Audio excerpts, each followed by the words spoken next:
आज आम्ही भारतीय जनता पार्टीच्या वतीनं सर्व जालना शहरातील दिव्यांग बांधवांचा मान सन्मान करण्यासाठी सर्वांना आज 11:30 वाजता या ठिकाणी बोलावलं होतं।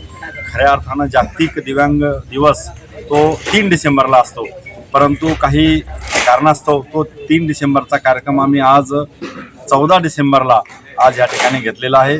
या कार्यक्रमासाठी मोठ्या संख्येनं दिव्यांग बांधव उपस्थित राहिले, त्यांचा सर्वांच्या वतीनं मान सन्मान आम्ही त्या ठिकाणी केलेला आहे। आणि हा संपूर्ण कार्यक्रम घडून आणण्यासाठी आपल्या शहरातील सर्वांचे सुपरिचित असलेले राहुल मुळे यांनी हा कार्यक्रम या ठिकाणी घडून आणला आणि म्हणून मी त्यांचं मनापासून अभिनंदन करतो। दिव्यांगांच्या प्रश्नासाठी ते अहोरात्र त्या ठिकाणी झटत असतात।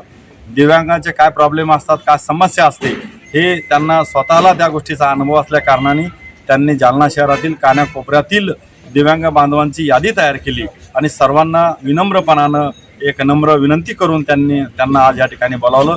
आम्ही सर्वांनी त्यांचा आज या ठिकाणी सर्वांनी मिळून त्यांचा मान सन्मान केला, त्याबद्दल हा कार्यक्रम आज आयोजित करण्यात आला।